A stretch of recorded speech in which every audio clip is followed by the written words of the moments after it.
السلام عليكم ورحمة الله وبركاته. إن الحمد لله نحمده ونستعينه ونستغفره ونعوذ بالله من شرور أنفسنا ومن سيئات أعمالنا. من يهده الله فلا مضل له ومن يضلل فلا هادي له. وأشهد أن لا إله إلا الله وحده لا شريك له وأشهد أن محمدا عبده ورسوله صلى الله تعالى عليه وعلى آله وصحبه وسلم تسليما كثيرا. أما بعد.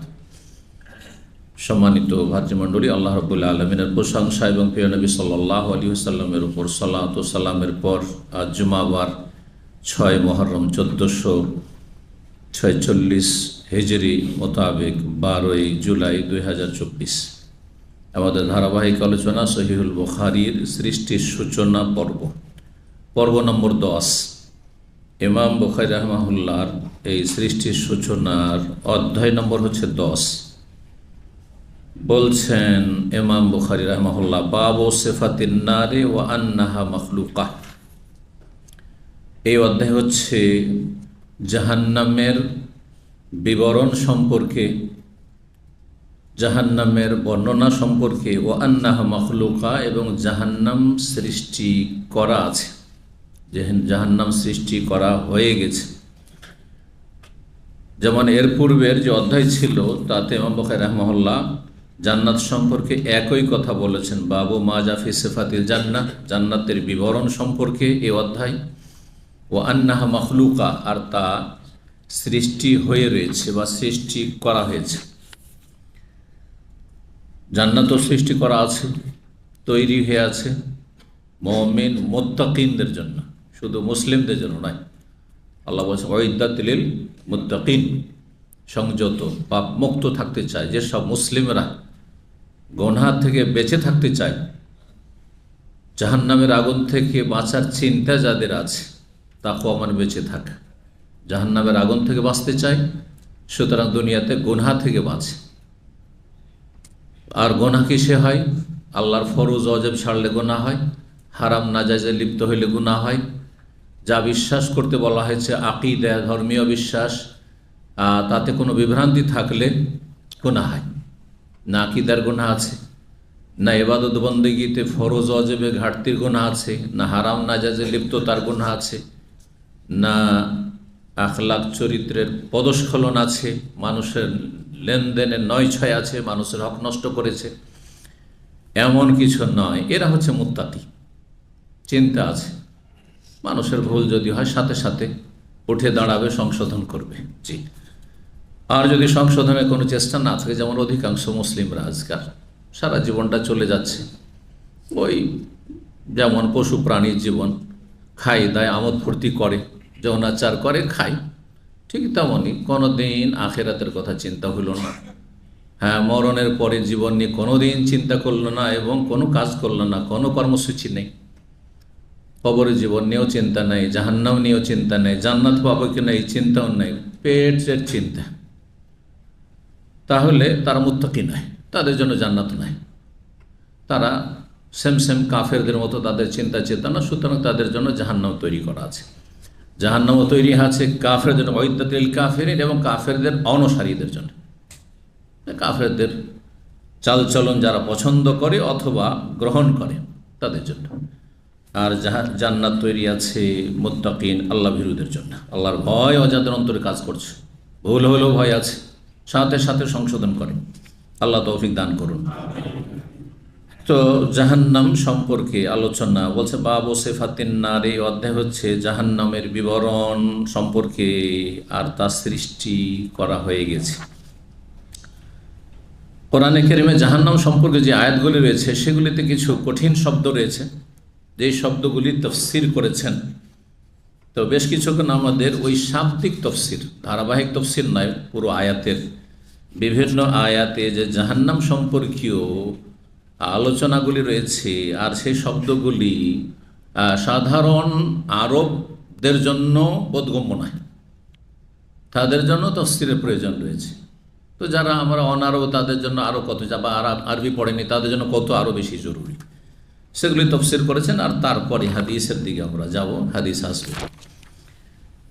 বলছেন যে সূরা নাবার আয়াত নম্বর 25 রয়েছে গাসসাকা, জাহান্নামীদের একটি খাবার হবে গাস্সাক। তো গাস্সাক কে জিনিস, জাহান্নামের আমার আলোচনা রয়েছে। কয়টি ধারাবাহিক আলোচনা বলতে পারেন? কয়টি? কেউ জানে না? মাশাআল্লাহ। হ্যাঁ, জাহান্নামের ওপর 10টি আলোচনা রয়েছে, আর জান্নাতের ওপরও 10টি আলোচনা রয়েছে। এই গত কয়েক মাসের ভিতরে হয়েছে। সুতরাং জান্নাত সম্পর্কে যদি বিস্তারিত জানতে চান, এই 10টি আলোচনা যথেষ্ট। সব দিক নিয়ে মোটামুটি আলোচনা আছে কোরআন এবং হাদিসের দলিল হইতে। জাহান্নাম সম্পর্কে জানতে চান, বিস্তারিত সব দিক নিয়ে আলোচনা আছে। জাহান্নাম এবং জাহান্নামী, আর জান্নাত এবং জান্নাতি, এই বিষয়ে আল্লাহ আমাদের উপকারী জ্ঞান দান করুন, জান্নাত লাভের তৌফিক দান করুন, জাহান্নামের আযাব থেকে রক্ষা করুন। ওয়াকিনা আযাবান নার। গাস্সাক, গাস্সাক একটি জাহান্নামীদের খাদ্য। সেটা কি? গাস্সাক প্রবাহিত পুঁজ। জাহান্নামীদের আগুনে জ্বলে জ্বলে যে রক্ত পুঁজ বের হয়, সেগুলি হচ্ছে জাহান্নামীদের খাবার, যেগুলি তাদের শরীর থেকে আর তাদের সাথে যেসব জাহান্নামীরা জ্বলছে, পাপিষ্টরা, তাদের শরীরে রক্ত পুঁজ হবে খাবার। আল্লাহু আকবার। চিন্তা করুন দেখি, দুনিয়াতে চিন্তা করুন তো, এমন খাবার যদি দুনিয়াতে আপনার নসিব হয়, পারবেন খেতে? তাহলে কি করে? আপনার বিশ্বাস নেই। তাহলে যদি আপনি এই জাহান্নামের খাবার থেকে বাঁচার চেষ্টা না করেন, তার মানে আপনার বিশ্বাস নাই। যতই বলেন যে আমি মুসলিম, আপনার বিশ্বাস নাই তাহলে, কারণ বাঁচার চেষ্টা নেই, তো বিশ্বাস কিসের আছে? আরবরা বলে গাসাকাত আইনহু ওয়ায়াকসিকুল জুরহ। কারো চোখে যদি পুঁজ বেরোয়, হ্যাঁ, চোখের মামড়ি বলে, বুঝেন তো? হ্যাঁ, চোখ যখন উঠে, চোখ ওঠা তো বুঝেন, চোখ উঠলে কি হয় চোখে? দেশে এই রোগটি খুবই বেশি আছে। আলহামদুলিল্লাহ, আরব দেশে নিরাপদ। এখানে কোনো চোখ উঠেছে কারো? আমার মনে হয় না, তবে হতে পারে ব্যতিক্রম, কম। যেমন এখানে মশা নেই, কিন্তু হতে পারে আছে। বন জঙ্গলে, যেসব এলাকায় বন জঙ্গল থাকতে পারে। জি, এক সময় তাল্লাসানা এলাকা জঙ্গল ছিল পুরা। আজকে থেকে 20 বছর 25 বছর আগে এত জঙ্গল ছিল, ভয়ঙ্কর জঙ্গল ছিল। তো এলাকায় বক্তব্য করতে যেতাম, তো একটা মসজিদ ছিল সেসব এলাকায়। তো সুবহানাল্লাহ, সেখানে মশা আর মাছি সবই আছে, সেখানে সবই ছিল তখন, এখন নেই। হ্যাঁ, কারণ আবাদ হয়ে গেছে সেগুলি। তো গাসাকাত আইনহু মানে চোখ, হ্যাঁ, যখন চোখ উঠে, তারপর চোখে পুঁজের মতো যা হয়, মানে চোখে যে মামড়ি, চোখ ভরে উঠে চোখ বন্ধ হইত, লেগে যেত, আর ধুয়ে ধুয়ে ধুয়ে সাফ করতে হইতো। মনে আছে না? নাই না? অতীত ভুলে গেছেন? যারা নির্বোধ তারা অতীত ভুলে যায়। দুটো পয়সা হলে পেছন দিকে ঘুরেই দেখে না যে আমি ছিলাম কি আর হইলাম কি, কে করলেন আমাকে, কে এখানে পৌঁছালেন, তার সাথে আর কোনো সম্পর্ক নেই। পয়সা হয়েছে, আর কি চিন্তা? না, একটু চিন্তা করে। জ্ঞানী মানুষ অতীতকে ভুলে না, অতীত থেকে শিক্ষা নেই, যাতে ভবিষ্যৎটা ভালো কাটে, অহংকার মুক্ত জীবনযাপন করতে পারে, যতই ধন দৌলত হয়ে যাক আর সুখের সামগ্রী হয়ে যাক। ওয়ায়াকসিকুল জুরহ, আর আরবলা বলে যদি শরীরে কোনো জায়গায় ঘা থাকে, ক্ষত থাকে, কেটে গেছে, আর তারপরে তাতে রক্ত পুঁজ হয়ে গেছে, হ্যাঁ, পেকে গেছে ফোড়া, তারপরে টিপছে, রক্ত পুঁজ বেরোচ্ছে, ওই অবস্থাটাকে আরবরা বলে ইয়াকসিকুল জুরহ। জুরহ মানে ক্ষত, ক্ষত, ঘা থেকে রক্ত পুঁজ বেরোচ্ছে। ওয়াকান্নাল গাসাক ওয়াল গাসিক ওয়াহিদ। আরবি ভাষায় গাসাক আর গাসিক আর গাসাক এগুলি সব একই অর্থে। সূরা হাক্কার আয়াত 36-এ রয়েছে জাহান্নামীদের আরেকটি খাদ্য পানীয় গিসলিন। হ্যাঁ, ওয়ালা তুআমুন ইল্লা মিন গিসলিন। জাহান্নামীদের খাবার হবে একমাত্র গিসলিন খাবার। গিসলিন গাসালা একসলতে, গাসাল মানে ধৌত করা। এখান থেকে আমরা গোসল করাকে কি বলি? হ্যাঁ, গোসল বলি। গোসল করা কি বলছেন? হ্যাঁ, গোসল করা, গা ধোয়া। গা ধোয়া বুঝেন? হ্যাঁ, কিছু কিছু আঞ্চলিক ভাষা কি রয়েছে, গা ধুয়ে এলাম, জি, মানে গোসল করে এলাম। আবার কিছু কিছু ভাষা আছে একটু হিন্দুয়ানি বাংলা, সেই জন্য সেগুলো আমরা একটু অ্যাভয়েড করি। হ্যাঁ, কি স্নান করে এলাম, চান করে এলাম, এক এক অঞ্চলে গোসল করে এলাম। তো রিসলিন এখান থেকে, তার মানে রক্ত পুঁজ যেখানে আছে, ঘা, সেগুলি ধুয়ে যা কিছু বেরোয় নোংরা, পুঁজ, রক্ত এবং পানি, রিসলিন।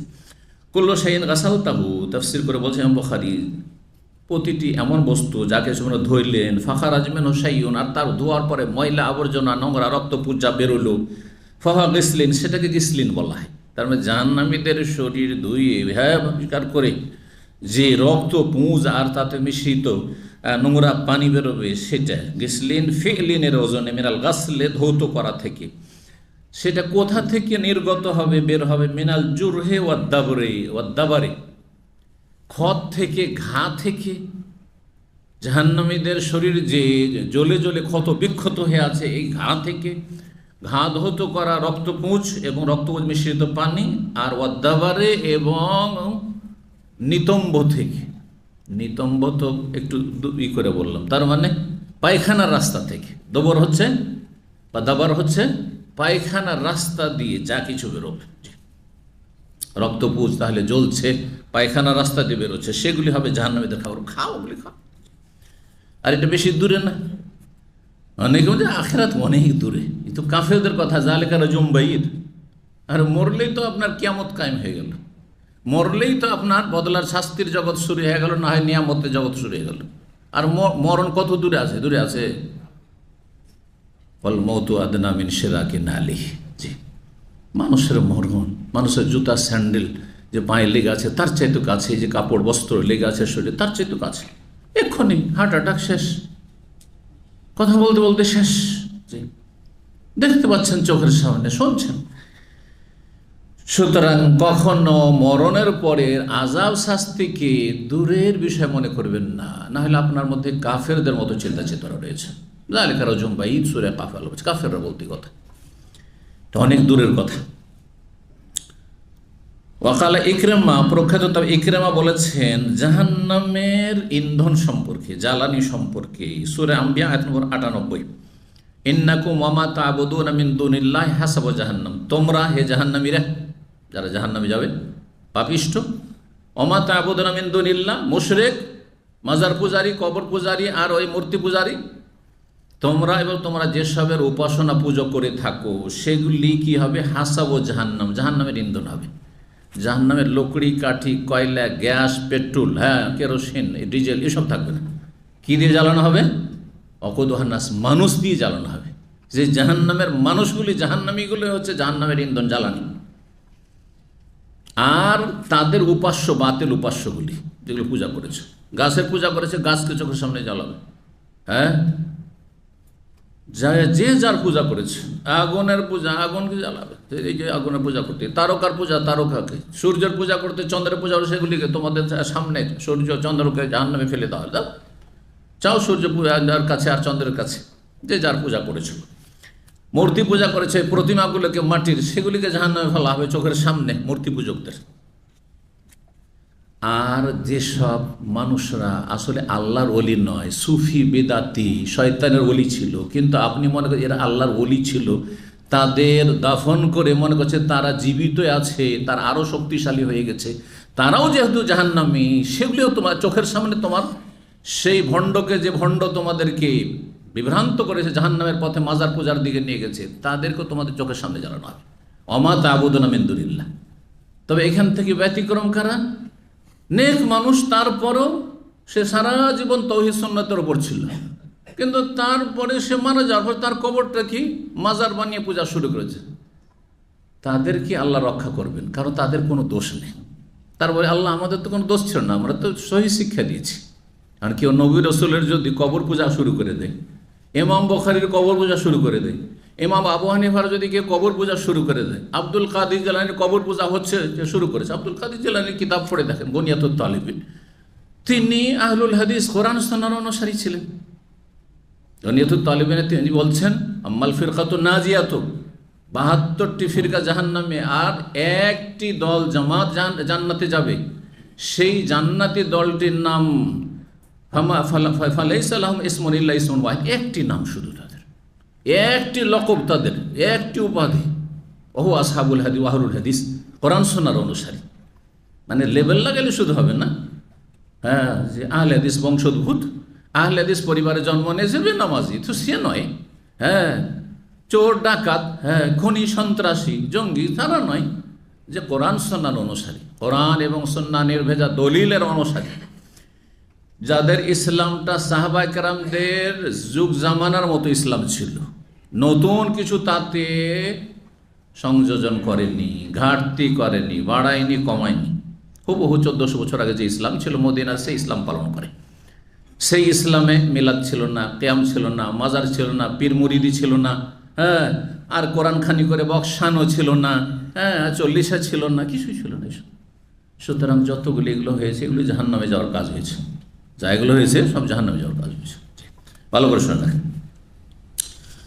তো জাহান্নামের ইন্ধন হবে হাতাব। বলছেন হাতাব, হাতাব বিল হাবশিয়াতে, হাবশি ভাষা এটি। তাহলে আরবি ভাষাতে অন্য অন্য ভাষার অনুপ্রবেশ ঘটেছে। প্রত্যেক ভাষাতে, অন্য ভাষাতে কিছু কিছু শব্দ, হ্যাঁ, যুগের আবর্তন বিবর্তনে ঢুকে পড়ে। এটা ভাষা সম্পর্কে ভালো করে, যে কোনো ভাষায়। এক সময় বাংলা ভাষায় উর্দুর প্রাধান্য ছিল, ফার্সির প্রাধান্য ছিল, ছিল না? ছিল না? আমরা কোর্টকে কি বলতাম আমাদের বাপদাদারা? আদালত। হ্যাঁ, জজকে, বিচারপতিকে কি বলতাম? হাকিম। হ্যাঁ, আর অ্যাডভোকেট লয়ারকে কি বলতাম? উকিল। এখন বলছে, এখনো কিছুটা আছে, যদিও খুব বেশি নাই, তাই না? তাহলে তখন ফার্সি আর উর্দুর প্রাধান্য ছিল। যখন ইংরেজি শিখা শুরু করলো, হ্যাঁ, বাঙালি জাতি খুব বেশি, তখন ইংরেজি এমন বিস্তার লাভ করলো, এখন প্রতিটি বাক্যে বাংলার চাইতে ইংলিশ বেশি। এটাকে বলে, হ্যাঁ, বহিরাগত ভাষার অনুপ্রবেশ। সেটা স্বেচ্ছায় হোক অথবা অনিচ্ছাকৃত হোক, প্রত্যেক ভাষায়। তো আরবি তো বিভিন্ন ভাষার অনুপ্রবেশ হয়েছে, কিন্তু সেটা তুলনামূলক কম। আর বাংলায় এই জাস্ট এখনই এলাম। কি জাস্ট মানে কি? হ্যাঁ, বোঝা গেছে? বলছেন না সদ্য, জাস্ট। হ্যাঁ, আমি এটা লাইক করি না আজকালকার ভাষা এগুলো। বলছেন বাংলা, আগে পরে বাংলা। যেমন উর্দু, কিছু বাঙালিরা প্রথম যখন উর্দু বলতে শুরু করলো, বলছে উর্দু খুব সহজ, শুধু শেষখানে হ্যাই নেহি হ্যাই লাগিয়ে দিতে হবে, বাস হয়ে গেল। বাকিটা সব বাংলায় আছে। হ্যাঁ, বাকি সব বাংলা আছে। ঠিক ওই রকমই বাংলার দশা হয়েছে এখন, যে ভিতরে সব ইংলিশ। আজকাল কিছু বক্তা হয়েছে, মডার্ন বক্তা, মনে করে ইংলিশ ঢুকাইতে পারলেই পপুলার হব, আর ভালো একটা আমি মাসুল পাবো, হ্যাঁ, পয়সা পাবো, যেহেতু সেটা আমার ধর্ম ব্যবসা। বুঝতে পারছেন? পেশাদার বক্তা। এটা ভালো জিনিস নয়, হ্যাঁ, গোলামি এটা। কিন্তু তবে কিছু কিছু জরুরি বিষয়ে আমি নেব, যেগুলো জরুরি। আমার ভাষা সমৃদ্ধ হবে, ভাষা শক্তিশালী হবে। আমার ভাষাতে কথাটি ব্যক্ত করার জন্য এর প্রতিশব্দ বা এরকম শব্দ অভাব আছে, তখন আমি ধার করব। ধার মানুষ কখন করে? টাকা পকেটে, তারপর ধার করবো নাকি? হ্যাঁ, যখন দেখছি যে না, একটু টাকার শর্ট আছে, আছে, অনেকটাই আছে, একবারে নেই, জিরো আর ধার করে সবই করবেন, এইরকম ব্যবসা অনেকে করে। ও এসেছে শুধু স্বপ্ন নিয়ে, চাকরি করবো না সৌদি আরবে, সে কী করবো? আসলে ব্যবসা করব, আসলে একটা গাড়ি কিনবো, আমি কারো আন্ডারে চাকরি করব না।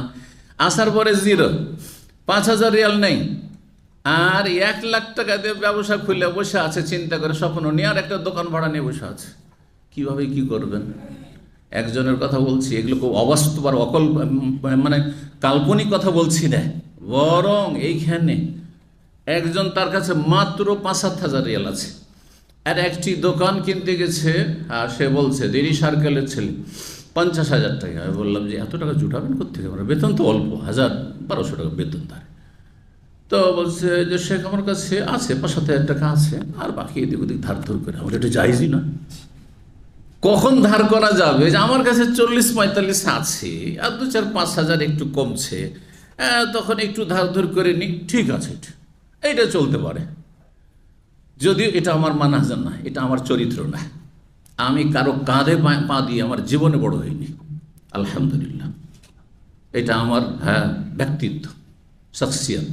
কথা বুঝতে পেরেছেন? আমি কারো ঘাড়ে পা দিয়ে, কাঁধে পা দিয়ে আমি উঁচা হব, এটা কাজ করি না। আমি আমার বিদ্যা দিয়ে, বুদ্ধি দিয়ে, এলেম দিয়ে, আমার আখলাক দিয়ে, চরিত্র দিয়ে যতটা আমি বাড়তে পারি সেটা দিয়ে বাড়ব। সেটা যতদূর আল্লাহ পৌঁছাবে দিন দুনিয়ার ক্ষেত্রে ততদূর পৌঁছাক। কিন্তু আমি কারোর সাথে একটা ছবি তুলে নেবো, হ্যাঁ আমি এত বড় মানুষ যে আমি ইমামে হারামের সাথে আমি দেখেন একসাথে বসে করছি, এই পেশা আমি ধরি না। দেখবেন আমার যাতে বড় লোকদের সাথে আমার ছবি হবে না, কারণ আমি এটা পছন্দই করি না।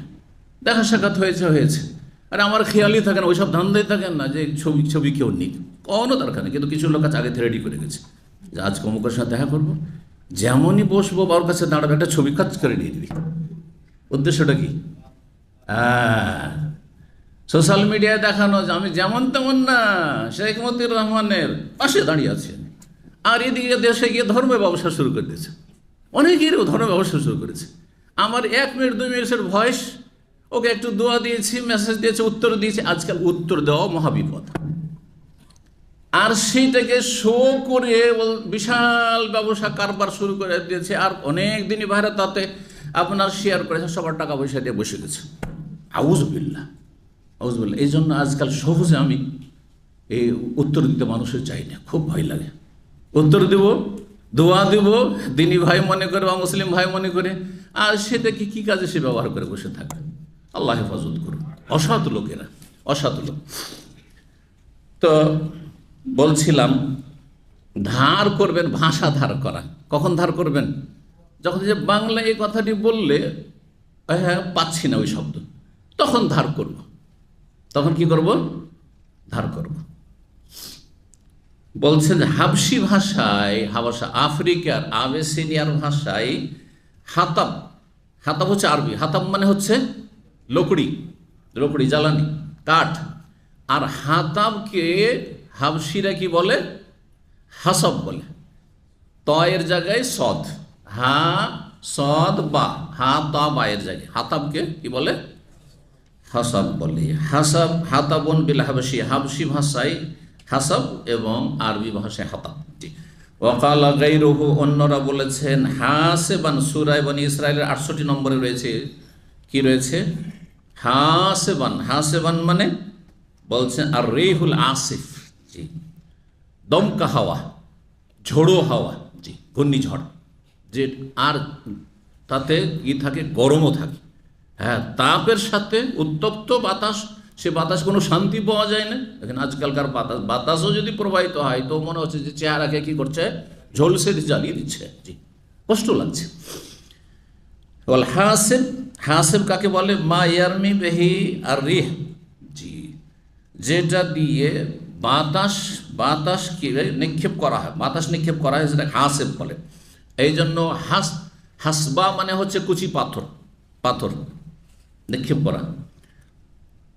অমিন হো হাসাবো জাহান্নাম, এখান থেকে হাসাবো জাহান্নাম। ইউরমা বেহিফি জাহান্নাম, যে জাহান্নামে নিক্ষেপ করা হবে জাহান্নামীদেরকে। হোম হাসাবোহা, আর যাদেরকে জাহান্নামে নিক্ষেপ করা হবে তারাই হবে তার ইন্ধন। ইয়োকালে হাসাবাফিল আর, আরবরা আর একটি ভাষা বলে যে জমিনে সে ধসে গেল, চলে গেল, জমিনে সে চলে গেল। আল হাসাব মুশতাকুন মিন হাসবা, হাসবা শব্দ থেকে হাসাব শব্দটি এসছে। আর হাসবা মানে আল হিজারা, হিজারাতুন মানে পাথর, হেজারাতুন মানে পাথর। সূরা ইব্রাহিমের আয়াত নম্বর 16-তে রয়েছে সদীদ, ইউসকা মিন মাইন সদীদ, জাহান্নামীদেরকে পান করানো হবে। ইউসকা মিন মাইন সদীদ, পুঁজ এবং রক্তের পানি, পুঁজ রক্ত মিশ্রিত পানি, সদীদ। বলছেন কাইহুন ওয়া দামুন, কাইহুন মানে পুঁজ, যা ঘা থেকে বেরোয়, আর দামুন মানে রক্ত। সূরা বনী ইসরাঈল আয়াত নম্বর 97 রয়েছে কুল্লামা খাবাত জিদনাহু সাইরা, যখন যখন জাহান্নামের আগুন একটু স্থির হয়ে যাবে, খাবাত মানে ঠান্ডা পড়ে যাবে। এখন আগুন যখন চলে, আগুন কিন্তু একই রেঞ্জে থাকে না, তাই না? দাউ দাউ করে একবার উপরে উঠছে, একবার নেমে যাচ্ছে, হচ্ছে না? হচ্ছে না? তো আল্লাহ বলছেন জাহান্নামের আগুন কিন্তু দুনিয়ার আগুনের মতো, কিছুক্ষণ খুব দাউ দাউ দাউ দাউ করে জ্বললো, আর কাঠ লকড়িগুলো যখন জ্বলে শেষ হয়ে গেল তখন নিমিয়ে বসে গেল, তাই না? আর তারপরে ছায়ে কিছুক্ষণ পরে আগুনই খুঁজে পাচ্ছেন না, এমনটা হবে না কিন্তু। কল্লামা খাবাত, যখন একটু স্থির হতে যাবে বা ঠান্ডা হতে যাবে, নিচে নেমে যাচ্ছে, জিদনাহু সাইরা, তখন সেটা আরও বেশি আমি তার তাপকে বা জ্বালানিকে বৃদ্ধি করে দেবো, আরও বেশি আল্লাহ বৃদ্ধি করে দেবেন। জিদনাহু সাইরা, আরও বেশি উত্তপ্ত করে দেবেন।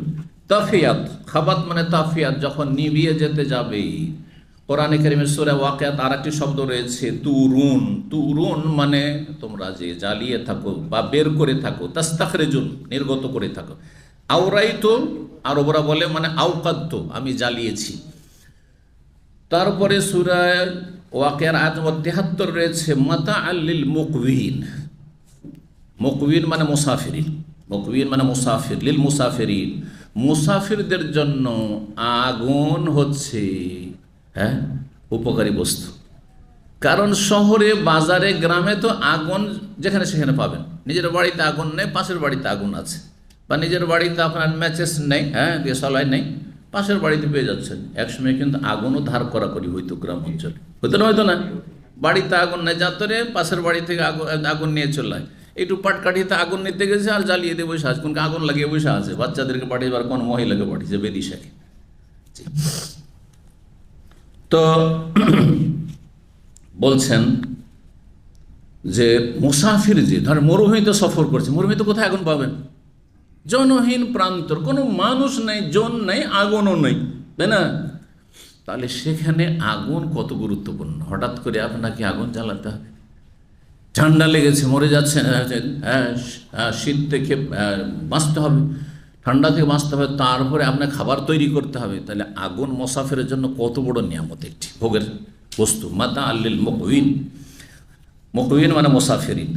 এখান থেকে কিয়ুন মানে হচ্ছে আল কাফর, মানে জনহীন প্রান্তর, জনহীন প্রান্তর, তরুল লতাহীন প্রান্তর, যেখানে কোনো গাছপালা নেই, ঘাসপাত নেই, চারণভূমি নেই, যেখানে গাছপালা নেই, কোনো ফলমূলের আশা নেই, যদি শুধু বালি আর বালি থাকে। আরে গাছপালা থাকলে মানুষ যদি ক্ষুধার্ত হয়, আরে কিছু তো একটা পাবো। গাছ আছে তো গাছের ফল তো আছে, যেই ফলগুলি মানুষ খানে সেটাও পেটের জ্বালাতে মানুষ তখন খাবে, কিন্তু তাও যদি না থাকে তো খাবে কি?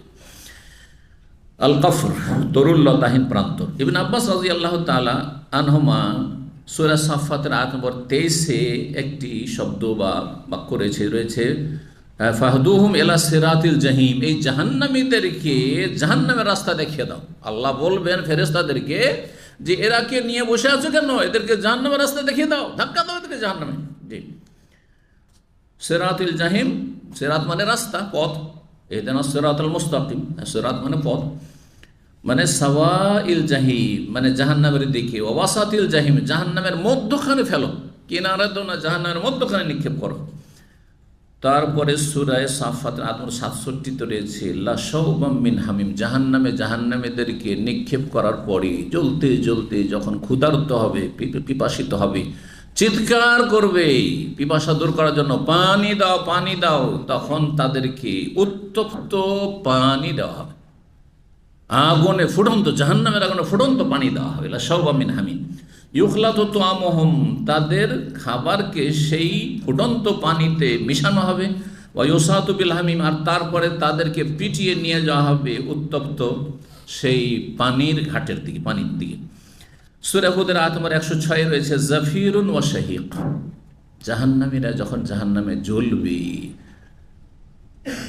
আর বরদাস্ত হচ্ছে না কষ্ট, এই শাস্তি আর বরদাস্ত করতে পারছি না, এই আযাব আর বরদাস্ত করতে পারছি না, ভাববে যে হয়তো চিৎকার করলে কেউ আসবে, হয়তো চিৎকার শুনে আসবে, মায়া হবে, দয়া হবে, অথবা আসবে সমস্যার সমাধানের জন্য। জেলখানায় যেসব কয়েদিরা বদমাইশি করে, তারা কি করে দেখছে, আমাদের কোনো একটা সমাধান হচ্ছে না, আপোষে মারামারি শুরু করে দেয়, আপোষে মারামারি শুরু করে দেয়। আর হইচই যখন ভিতরে শুরু হয়েছে, তখন যারা জেলের রক্ষী আছে তারা দৌড় দিয়ে ছুটে আসবে, হয়েছে কি একটা সমাধান, কিছু একটা হবে। অবস্থার পরিবর্তন ঘটাতে চায়। মানুষ যখন খুব কষ্টে থাকে তখন কি করে, অবস্থার পরিবর্তন, আরে শাস্তি দূর হোক আর না হোক, কিন্তু অবস্থার পরিবর্তন ঘটাতে থাকে। যখন প্রচণ্ড শারীরিক অশান্তিতে থাকবে, তখন বিছানায় কিন্তু কি বলে, আমরা কি বলি, ছটপট করছে। একই অবস্থায় আপনি অসুস্থ আছেন, সিরিয়াস, খুব কষ্ট পাচ্ছেন, তো আপনি শান্ত হয়ে শান্ত হয়ে থাকতে পারেন, উঠবোস শুরু করে দেন, একবার এদিকে একবার ওইদিকে, একবার উঠছেন একবার বসছেন, দাঁড়াচ্ছেন তবু শান্তি পাচ্ছেন না, বসছেন তবু শান্তি পাচ্ছেন না, শুইছেন এই চিত হয়ে তবু শান্তি পাচ্ছেন না। জি, তো মানুষ যখন খুব কষ্টে থাকে তখন অবস্থার পরিবর্তন ঘটায় যে হয়তো একটা কিছু হবে, তখন তারা করবে কি, জাহান্নামীরা চিৎকার করবে, চিৎকার করবে, খুব চিৎকার করবে, যত পারে চিৎকার করবে যে একটা কোনো সমাধান হয়তো হবে। আর চিৎকার করেও যখন কোনো সমাধান হবে না তখন তাদের আর্তনাদ, হ্যাঁ আর্তনাদ, চিৎকার করে হলো না, এখন কি করে, মানুষ যখন কষ্টে থাকে না ভিতরে ধুইকে ধুইকে কাঁদে, কান্না করে, কাঁদতে থাকে। তো জাফিরুন মানে উচ্চস্বরে কান্না করার, শাহিক মানে আর্তনাদ করা, ভিতরে কান্না করা, বা কান্না করছেন আপনি কিন্তু চিৎকার করতে করতে আর আওয়াজ উঠছে না, নিস্তেজ হয়ে পড়েছে। কান্না করে যখন মানুষ নিঢাল হয়ে যায় আর শরীর চলছে না, তখন মানুষ কান্না করতে থাকে কিন্তু আর চিৎকার হয় না, আওয়াজ বেরোয় না, গায়ে শক্তি নেই। এই হবে জাহান্নামীদের অবস্থা, আল্লাহ রক্ষা করুন। বলছেন জাফিরুন সাউতুন শাদীদুন, প্রচণ্ড উচ্চ স্বরে চিৎকার করে জাহান্নামীরা, ওয়া সাউতুন যায়িফুন শাহীকুন মানে দুর্বল ক্ষীণ শব্দে কান্না করবে, ক্ষীণ শব্দে কান্না করবে। সূরা মারইয়াম আয়াত নম্বর 86 তে রয়েছে, ওয়া নাসুকুল মুজরিমিনা ইলা জাহান্নামা উইরদা, যারা পাপিষ্ট, যারা অপরাধী, মুজরিমিন, তাদেরকে জাহান্নামের টেনে হেঁচড়ে নিয়ে যাব, উইরদান, উইরদান আল্লাহ বলছে। উইরদান মানে কি বলছেন, এতাশান, আতেশ, আতাশ মানে কি বলতে পারেন, জু তো বুঝেন, জো, জু মানে ক্ষুধা, আর আতাশ মানে পিপাসা, এতাশান মানে পিপাসিত অবস্থা বা পিপাসার্থ। এদাসান নাসুকুল মুজরিমিন, অপরাধীদেরকে জাহান্নামে টেনে হেঁচড়ে নিয়ে যাওয়া হবে বা নিয়ে যাব, এদাসান পিপাসিত অবস্থায়, প্রচণ্ড পিপাসিত থাকবে। সূরা মারইয়াম আয়াত নম্বর 59 রয়েছে, ফাসাউফা ইয়ালকাউনা গাইয়া, যারা নামাজ নষ্ট করেছে, ফরজ নামাজ পড়েনি, নয়ছয় করেছে, খেয়াল খুশি নিজের মর্জি মোতাবেক নামাজ পড়েছে, কোনোদিন 5 ওয়াক্তই পড়লো, কোনোদিন 4 ওয়াক্ত পড়লো, কোনোদিন 3 ওয়াক্ত পড়লো, মাঝে মাঝে পড়লই না, মাঝে মাঝে একবারে পাকা মুসল্লি হয়ে গেলে মসজিদ ছাড়ছে না, আপ ডাউন, না না না, এই এখতিয়ার নেই। আপনাকে আল্লাহ 5 বলেছে, 5 আদায় করতে হবে। 17 ফরজ করেছে, 17 আদায় করতেই হবে। জাহান্নাম থেকে বাঁচতে যদি চান আর মুসলিম থাকতে চান দুনিয়ায়, কাফের হওয়া থেকে বাঁচতে চান, তাহলে 5 পড়তে হবে, 17 রাকাত পড়তে হবে। তারপর অতিরিক্ত পড়েন, আপনার মান সম্মান বাড়বে, হ্যাঁ মর্যাদা বাড়বে জান্নাতে। কিন্তু 17তে 15 করবেন, সবই পড়ি ভাই, ফজরটাই পারি না। তারপর ডিউটির ওপরে যদি ডবল ডিউটি লাগিয়ে দেয় যে তোমাকে আজকে ডবল ডিউটি করতে হবে, 8 ঘন্টা তো করলে, কিন্তু 16 ঘন্টা ডিউটি করতে হবে, আর বেতন ওই যে দ্বিতীয় 8 ঘন্টা করবে যেটা ওভার টাইম, সেটা ডবল বেতন পাবে। মানে সকালবেলা 8 ঘন্টা করে যে বেতন পেলে, ধরেন 50 রিয়াল পেলেন, এখানে গিয়ে 100, তার মানে 150 হয়ে গেল, হ্যাঁ, আর 8 ঘন্টাতে 100। এমন কে বান্দা আছে যে করবেন না, বুঝলেন না, আমি পারবো না। আমি এমন লোককে জানি যে বলছে, যে শেখ ইঞ্জিনিয়ার, বলছে যে আমার 3 শিফটে ডিউটি আজকে করেছে, 24 ঘন্টা, 3-8 24 ঘন্টা ডিউটি করছে। আমি বলছি কী করে ডিউটি করলেন, ঘুমটুম নাই? বলছে প্রথম যে ডিউটিটা সেটা তো বাধ্যতামূলক ডিউটি, তো সেটাতে একবারে অ্যাক্টিভ থাকতে হয়। তারপরে বিকালবেলা ডিউটিতে বেশি কেউ থাকে না, সুতরাং একটু কোয়ালিটি কন্ট্রোল তো হালকাতে হয়ে যায়, ওর মধ্যে কিছুটা রেস্ট করে নিতে পারি। আর তারপর যেটা নাইট ডিউটি, সেটাতে একটু সামান্য কাজকাম থাকে, একজনকে থাকতে হবে কন্ট্রোল করার জন্য, সুতরাং আছি, কিন্তু ওর মধ্যে ঘুমিয়েও নিতে পারি। চিন্তা করছেন, চিন্তা করলেন দুনিয়া, কিন্তু ডিউটি ছাড়েনি। আর এই 24 ঘন্টার ডিউটি করে তার বেতন কত, 5 গুণ হইল। 1 গুণ যেটা সকাল 8 ঘন্টার ছিল, তার ডবল পেল বিকালে, রাত্রে পেল ডবল, তাহলে কত হয়ে গেল? 100 রিয়াল যদি থাকে, তার কত হয়ে গেল বেতন? 500 রিয়াল বেতন। 100 রিয়ালের জায়গায় 500 রিয়াল আজকে পাবেন। এমন কোনো বান্দা খুঁজে, অসুস্থ বান্দা খুঁজে পাওয়া যাবে না আমি করবো না, 8 ঘন্টা শেষ, মাস সালামা, খালাস বলবেন। কিন্তু ফজরের ক্ষেত্রে বলছে এটাই শুধু পারি না। মাশাআল্লাহ, তার মানে আপনার জান্নাতে যাওয়ার কতটা চিন্তা আছে যে যাব আমি, আর কতটা সদিচ্ছা আছে আপনি নিজেই চিন্তা করুন। আর জাহান্নাম থেকে রক্ষা পাওয়ার কতটা সদিচ্ছা আছে আপনি নিজেই চিন্তা করুন, আমি কেন আপনার চিন্তা করব। আল্লাহ সঠিক বুঝ দান করুন। আমরাও মানুষ, হ্যাঁ, আমাদেরও 6 ঘন্টা 7 ঘন্টা ঘুম পুরা করতে হয়, কমপক্ষে 5 ঘন্টা না করলে অসুস্থ হয়ে যাব, কিন্তু একসাথে করতে পারি না। একজন আমার খুব হিতাকাঙ্ক্ষী আত্মীয় এমডি আলহাসাই ছিল, এই গত কয়েক মাস আগে 25-26 বছর ডিউটি করে চলে গেল। হ্যাঁ, সে শুরু করেছে এমডি করে আসার পরে, আর তারপরে স্পেশালিস্ট, তারপরে কনসালটেন্ট হয়ে মাশাআল্লাহ তাবারাকাল্লাহ, যথেষ্ট বেতন আর সুযোগ সুবিধা নিয়ে মিনিস্ট্রিতে সরাসরি চাকরি করে দেশে চলে গেছে। তো সে আমাকে আজকে থেকে 20 বছর আগে আমার বাসায় এসছে আত্মীয়তার খাতিরে, আর আসার পর মাঝে মাঝে থাকে।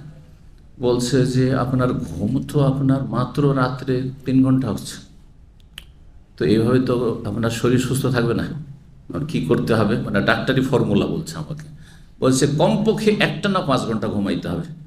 তা আমি বললাম যে একটানা যদি 5 ঘন্টা ঘুমাই তো আমি জীবনেও ফজর পড়তে পারবো না। আর এটা কি আমার পক্ষে সম্ভব? হ্যাঁ, আমি কি এলেম শিখেছি এই জন্যই যে আমি ঘুমকে তুচ্ছ, ঘুমকে আমার জান্নাতের প্রাধান্য দেব?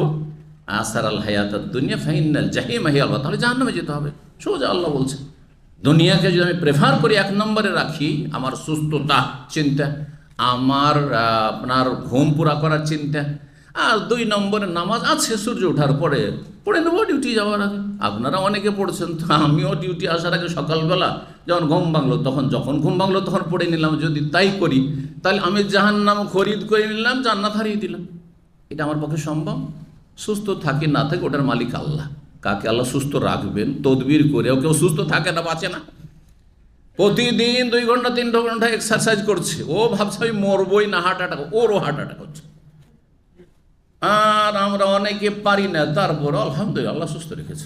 আল্লাহ যতদিন চাইবেন ততদিনই বাঁচবো, সুস্থ থাকবো। যেদিন চাইবেন না সেদিন কোনো শক্তি কোনো তদবির কাজ করবেন, সব অচল হয়ে যাবে। এই ইয়াকিন ঈমান আছে। 1 নম্বরে আমার ফজর নামাজ, রাত্রে আমার 2.5 ঘন্টা 3 ঘন্টা, শীতকালে বেশিও হচ্ছে। আর তারপরে আপনার ফজর পরে আমি ঘাটতি পূরণ করতে পারি, যেহেতু আমি 8টা-9টা পর্যন্ত আমার অফিস নেই বা কাজকর্ম নেই। আর তারপরে ঘাটতি পূরণ হয়ে গেছে, ব্যাস যথেষ্ট হয়ে গেছে। বিকেলবেলা একটু রেস্ট হয়ে গেলে ভালো, সন্ধ্যাবেলা তাহলে একটু অ্যাক্টিভ হয়ে সক্রিয় হয়ে কাজ করতে পারবো। আর যদি না হয়তো একটু কষ্টই হবে হয়তো, কিন্তু তারপরে চলবে। তো ঘাটতি পূরণ আমরাও করি, কিন্তু আগে আল্লাহর হক ঠিক রেখে শরীরের হক, আল্লাহর হক ঠিক রেখে শরীরের হক, এমন মুসলিম হওয়ার চেষ্টা করেন, এমন মুসলিম হওয়ার চেষ্টা করেন। জি, আল্লাহ তৌফিক দান করুন। তো কি বলছিলাম, আয়াতে ফিরে আসি। ফাখালাফা মিন বাদিহিম খালফুন, আল্লাহ বলছেন যে সাহাবায়ে কেরামদের পরে এমন একটি অবাঞ্ছিত অপদার্থ, তাদের যারা কি উত্তরসূরি, পূর্বসূরি যারা আগে এসছে উত্তরসূরি, তাদের উত্তরসূরি খালাফ যারা আসল আদাউসসালাহ, তারা এত অবাঞ্ছিত লোক যে তারা নামাজ নষ্ট করেছে, নামাজ নষ্ট করেছে। তাদের দোষ কি? নামাজ নষ্ট করেছে। নামাজ নষ্ট করা মানে কি? নামাজ পড়েনি কথা নয়, পড়েছে কিন্তু অক্ত পার করে পড়েছে। ফজর পড়েছে সূর্য ওঠার পরে পড়েছে, 4 অক্ত পড়েছে, 1 অক্ত পড়েনি, নামাজ নষ্ট করেছে। ওয়াত্তাবাউ শাহাওয়াত, কেন এরকম নামাজ নষ্ট করলো? ওয়াক্তে কেন পড়লো না? সূর্য ওঠার আগে কেন ফজর পড়লো না? ওয়াত্তাবাউ শাহাওয়াত, কারণ তারা কুপ্রবৃত্তির অনুসরণ করেছে, তারা মনের চাহিদা পূরণ করেছে, আগে শরীরের খেদমত করেছে। ফাসাওফা ইয়ালকাউনা গাইয়া, এই শব্দটি এসেছে। সুতরাং শীঘ্রই তারা গাই নামক জাহান্নামে নিমজ্জিত হবে, জাহান্নামে তাদের ঢুকিয়ে দেওয়া হবে। তো গাইয়ের একটি তাফসীর হচ্ছে জাহান্নাম, আর আরেকটি তাফসীর এখানে করছেন গাই, বলছেন গাই মানে খুসরান। ফাসাওফা ইয়ালকাউনা গাইয়া, তারা ক্ষতির সম্মুখীন হবে, ক্ষতিগ্রস্ত হবে, এক সময় ক্ষয়ক্ষতি হবে। আজকে আপনি শরীরকে আরাম দিচ্ছেন, নামাজের টাইমে ঘুমাচ্ছেন, আর খেয়াল খুশি নামাজ পড়ছেন, ফাসাওফা ইয়ালকাউনা গাইয়া, অচিরেই শীঘ্রই আপনি ক্ষতির সম্মুখীন হবেন, ক্ষতির সম্মুখীন হবেন। কে ক্ষতি চান? সুতরাং জ্ঞানীর পরিচয় হচ্ছে যে দূরদর্শিতা, অনেক দূর পর্যন্ত চিন্তা করবেন, আখেরাত পর্যন্ত চিন্তা করবেন। তুচ্ছ আজকে আমার শরীরটা খুব আরাম, যেহেতু লম্বা টানে 6 ঘন্টা ঘুম দিয়েছি, এইটা জ্ঞানীর পরিচয় নেয়। জ্ঞানীর পরিচয় যে আজকে আমি মরে গেলে জান্নাতে যেতে পারবো, কারণ আজকে আমি ফজর নামাজ পড়েছি, পড়ুন আলহামদুলিল্লাহ। এইরকম হওয়ার চেষ্টা করে, আল্লাহ তৌফিক দান করে। নামাজ নষ্ট করবেন না, 5-এ 4 করবেন না। তো তারপরে বলছেন যে ওকালা মুজাহিদ, প্রখ্যাত মুজাহিদ বলছেন সূরা গাফির, গাফিরের অপর নাম হচ্ছে মুমিন। মুমিনের আয়াত নম্বর 72 আছে ইউসজারুন সুম্মা ফিন্নার ইউসজারুন, তারপরে জাহান্নামে ফেলে দিয়ে তাদেরকে জ্বালানো হবে। জি, জ্বালানো হবে। এই জন্য সিগারেটকে সিজারা বলে। সিগারেটকে আরবিতে কি বলে? সিজারা। হয়তো সিজারা জিমকে গিম পড়ে মসরিরে, তাই না? তো সিজারা, সিগারেট, সিগারা থেকে সিজারা হয়েছে, এটা একটা। আর একটা হচ্ছে সিজারা ইউসজারুন থেকে মানে জ্বালানো, এটা জ্বালিয়ে যেহেতু পান করে, ধূমপান করে, সিগারেট খায়, সেই জন্য তার নাম সিজারা, ইউসজারুন। তো ইউসজারুন জাহান্নামে তাদেরকে জ্বালানো হবে। ইউসজারুন মানে তুকাদু লাহুমুন নার, তাদের জন্য জাহান্নাম জ্বালানো হবে। আর নোহাস, সূরা রহমান আয়াত 35 রয়েছে নোহাসুন ফালা তানতাসিরা। নোহাস মানে কি? আর-সুফুর, সীসা। ইউসাব্বু সীসা, গলিত সীসা, সীসাকে বা পিতলকে, তামাকে গলিয়ে জাহান্নামীদের মাথার উপর ঢালা হবে। ইউকাল, আর বলা হবে সূরা হজর আয়াত 22 রয়েছে যুকু, তোমরা জাহান্নামের শাস্তির আস্বাদন করতে থাকো, মানে শাস্তি গ্রহণ করতে থাকো। বাশেরু, তোমরা গ্রহণ করতে থাকো। জাররিবু, পরীক্ষা করো, কেমন মজা লাগছে পরীক্ষা করা, জাররিবু। ওয়ালাইসা হাযা মিনা যাওকিল ফাম, যুকু মানে জিভা দিয়ে স্বাদ গ্রহণ করা নয়, বরং মজা পাওয়া। কেমন মজা লাগছে আগুনে জ্বলতে, জাহান্নামে জ্বলতে, যুকু। তারপরে সূরা রহমান আয়াত 15 রয়েছে মারিজ মিন্নার। মারিজ, মারিজ মানে হচ্ছে খালিস, খালিস মিনান নার মানে একবারে নির্ভেজাল আগুন।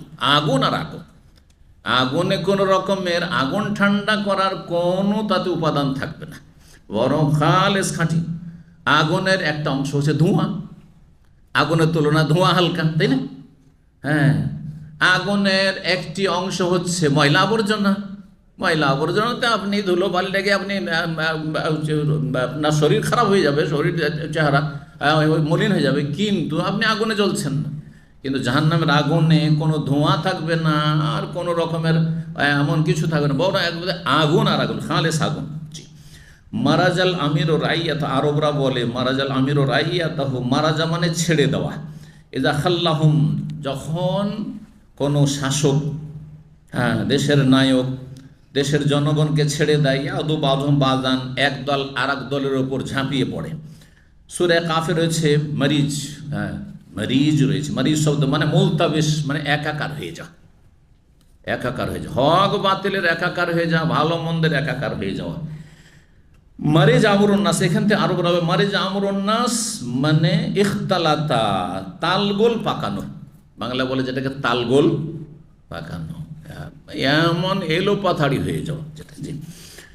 সূরা রহমান আয়াত 19 রয়েছে মারাজাল বাহরাইনে ইয়ালতাকিয়ান বাইনাহুমা বারযাখুল লা ইয়াবগিয়ান। মারাজাল বাহরাইন মানে দুটো সাগর একাকার তো হচ্ছে, মানে পাশাপাশি চলছে। দুটি সাগর, পৃথিবীতে এমন পানি আছে একই সাগরে দুই রকম পানি প্রবাহিত হচ্ছে, একটা পানি আর একটা পানির সাথে মিশ্রিত হচ্ছে না, পৃথক হয়ে চলছে, একটা রং আলাদা আর একটা রং আলাদা। দেখেছেন এরকম দৃশ্য সোশ্যাল মিডিয়াতে? কেউ কার সাথে মিশছে না। সুবহানাল্লাহ। এটা একটা তাফসীর। আর একটি তাফসীর হচ্ছে যে পাশাপাশি দুই রকমের পানি, একটা হচ্ছে মিষ্টি পানি, সুপেয় পানি, আর একটা হচ্ছে লোনা পানি। দেখেন আমরা দাম্মামে বাস করছি, করছি না?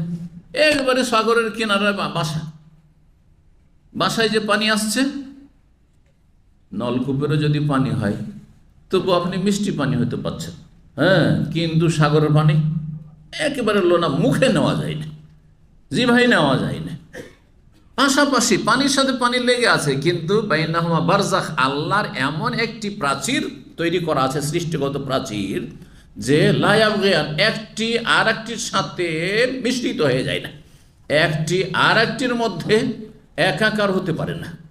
এটাও তাফসীর করা হয়েছে। পাশাপাশি দুই রকম পানি, নদীর পানি আর সাগরের পানি। বঙ্গোপসাগরের পাশে আশেপাশে নদী নেই? বঙ্গোপসাগরের পানি লোনা না মিষ্টি? লোনা পানি। আর আশেপাশে যে নদীগুলো রয়েছে, যারা পটুয়াখালীর লোক, বরিশালের লোক, আর এরকমই যেসব এলাকাগুলি রয়েছে, ধরেন খুলনা, ওই সব এলাকার লোকেরা বলতে পারবে, হ্যাঁ, তাদের বাড়ি ঘরে নলকূপ নেই, আছে, সেখানকার পানি আর পাশে সাগরের পানি। এটা হচ্ছে মারাজাল বাহরাইনি ইয়ালতাকিয়ান বাইনাহুমা বারযাখুন লা ইয়াবগিয়ান। এটা আরেকটি তাফসীর। আরেকটি তাফসীর হচ্ছে একই সাগরে দুই রকম পানি প্রবাহিত হচ্ছে, কিন্তু একটি রং আলাদা আর একটি রং আলাদা। হ্যাঁ, একটি সাদা আলাদা আর একটি সাদা আলাদা, একটি গাঢ় পানি আর একটা হচ্ছে একবারে হালকা পানি, আর একটা আর একটাকে ভেদ করছে না। আল্লাহ রাব্বুল আলামিনের কুদরতের ক্ষমতার বহিঃপ্রকাশ এগুলি। আরবরা আরো বলে মারাজতা দাব্বাতাকা, তোমার জন্তুকে তুমি ছেড়ে দিলে। আপনার ঘোড়া আছে অথবা উট আছে, রশিদে বাঁধা ছিল, রশিদে ছেড়ে দিলেন, এটাকে আরবরা মারাজা শব্দ ব্যবহার করে। এখন হাদিস শুরু হচ্ছে, এতগুলি তফসিরের পরে আর তফসির করতে করতে 45 মিনিট চলে গেল। কারণ অত তাড়াতাড়ি তো সংক্ষেপে শব্দ বলে দিলে তো আর বেশি কিছু বোঝা যাবে না, যার ফলে মাঝামাঝি তফসির করলাম, খুব লম্বা তফসির করিনি। আমাদের কিন্তু গোটা কোরআনে কারিমে তফসির আছে, দীর্ঘ 10 বছর ইসলামিক সেন্টারে আলহামদুলিল্লাহ করেছি, গত 5 বছর আগে শেষ করেছি, জানা আছে না নেই? 10 বছর লেগেছে, জুমা সপ্তাহে একদিন তফসির করেছি, 30 পারা তো কোরআনে তফসির হয়েছে 10 বছরে। আল্লাহ যেন কবুল করেন, এবং যারা কোরআনে কারীমের অর্থসহ পড়তে চান, বুঝতে চান, তারা সূরা ফাতিহা থেকে শুরু করে প্রত্যেকটি সূরা তাফসীর ইউটিউবে আমাদের অফিসিয়াল চ্যানেলে পাবেন। আল্লাহ রাব্বুল আলামিন আমাদেরকে উপকারী জ্ঞান দান করেন। 3258 নম্বর হাদিস বর্ণনা করছেন যায়েদ ইবনে ওয়াহাব, বলছেন সামি'তু আবু যার রাদিয়াল্লাহু, আমি সাহাবী আবু যার রাদিয়াল্লাহু তাআলা আনহুকে বলতে শুনেছি, কানান নবী সাল্লাল্লাহু আলাইহি ওয়াসাল্লাম ফি সাফারিন, নবী এক সফরে ছিলেন, ফাকাল, জোহরের সালাতের সময় হয়ে গেছে, মাথার উপর থেকে সূর্য গড়ে গেছে। নবী সাল্লাল্লাহু আলাইহি ওয়াসাল্লাম বললেন যে না, প্রচন্ড গরমের সময় মাথার উপর থেকে সূর্য গড়লে জোহর পড়িও না, আবরেদ, একটু ঠান্ডা হতে দাও। এই জন্য গরমের দিনে ঠান্ডা করে বিলম্ব জোহর পড়া হচ্ছে উত্তম। আর শীতকালে জাওয়ালের সাথে মাথার উপর থেকে সূর্য গড়ে গেলে সাথে সাথে নামাজ পড়ে না উত্তম। যেমন শীতকালে দাম্মামে 11টা 24-25 সর্বশেষ 11টা 24-25-এ জাওয়াল হয়ে যাচ্ছে, মাথার উপরে সূর্য ঢলে যাচ্ছে, তাহলে তখনই আজান দিয়ে আপনি 10 মিনিট 20 মিনিটের মধ্যে নামাজ পড়ে ফেলুন, মানে আপনার নামাজ 12টার আগে শেষ হয়ে গেল। এইটি বেশি উত্তম একটাই নামাজ পড়ার তুলনায়। একটাতেও জোহরের সময় আছে, কিন্তু বিলম্বে অনুত্তম শীতকালে। কিন্তু এই প্রচণ্ড গরমের সময় এখন জাওয়াল হচ্ছে 11টা 46-এ 11টা 46 থেকে 12টার মধ্যে কেউ পড়ছে জায়েজ, আর তার চাইতে উত্তম যে সেটা 12:30 1টা, 1:30টাতেও যদি পড়ে তবু বেশি হয়। যদি জনগণের কষ্ট হয় তাহলে সৌদি আরবে কেন করেন না? জাওয়ালের সাথে সাথে কেন আজান হয়ে যাচ্ছে আর তারপরে নামাজ হয়ে যাচ্ছে?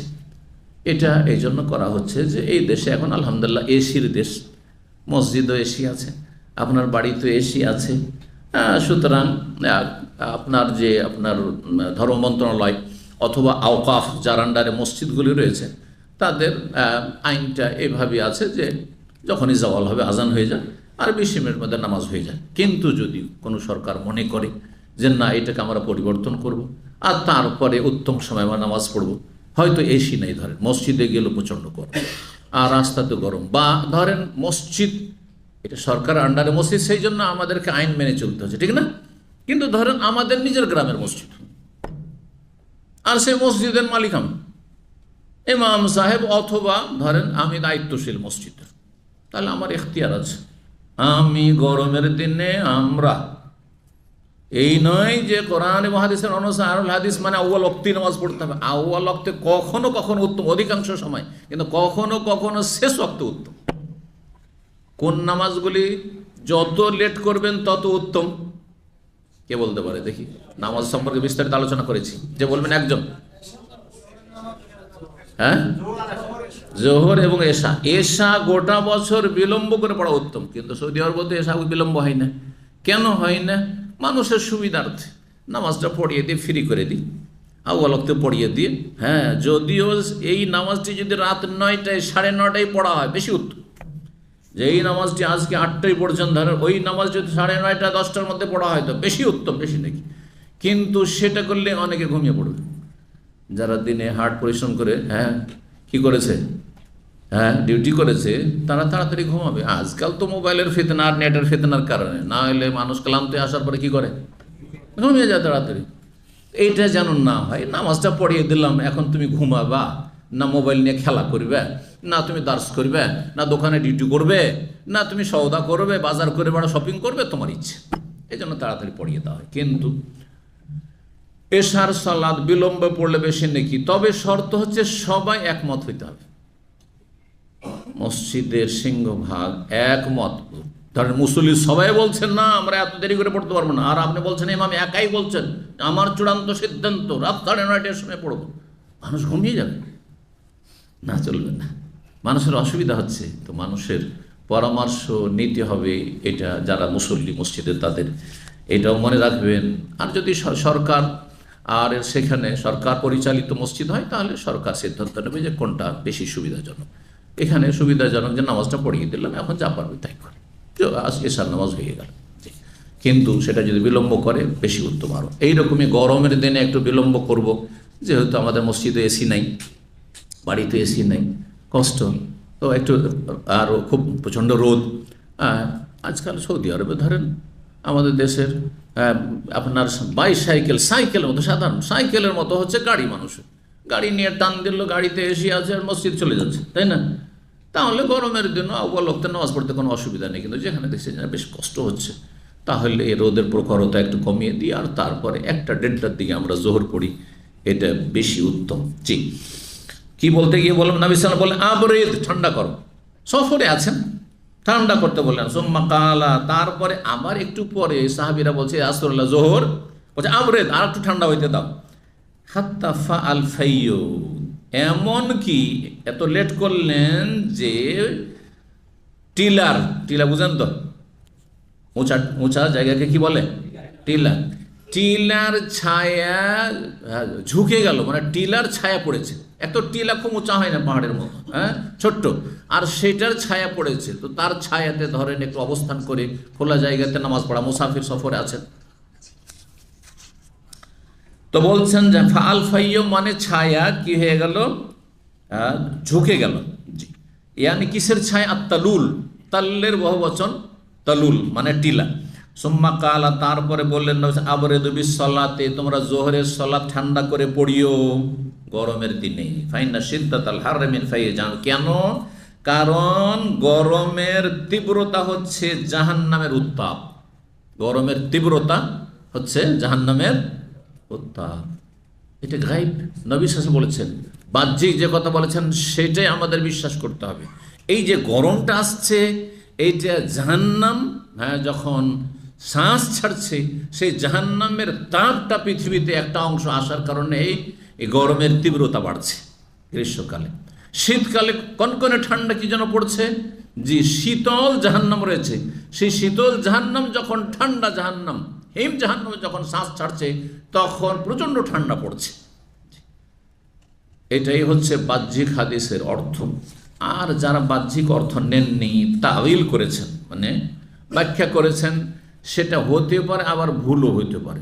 আর বাহ্যিক অর্থ করলে কোনো দোষে পড়লেন না, কারণ আল্লাহ, আমি আরবি ভাষাতে যেটা বুঝেছিলাম সেটাই বুঝেছি, নবীর কথা যেটা বুঝেছি বাহ্যিক সেটাই অর্থ নিয়েছি। কিন্তু যখনই ব্যাখ্যা করতে যাবেন দূরের ব্যাখ্যা, তখন হতে পারে বিভ্রান্তির শিকার হবেন। তো দ্বিতীয় ব্যাখ্যা যেটা হতে পারে সেটা করা হয়েছে যে ফাইন্না শিদ্দাতাল হাররি মিন ফাইহি জাহান্নাম, গরমের তীব্রতা হচ্ছে জাহান্নামের ভাব বা জাহান্নামের উত্তাপের সদৃশ্য। মিন জিনসে ফাইহি জাহান্নাম, তারা তাবিল কি করেছে, মিন জিনসে ফাইহি জাহান্নাম, জাহান্নামের ভাব নয়, কিন্তু জাহান্নামের ভাপে যেমন তাপ থাকে ঠিক ওই রকমই গ্রীষ্মকালের এই তাপটি, জি, বা গরমের তীব্রতা।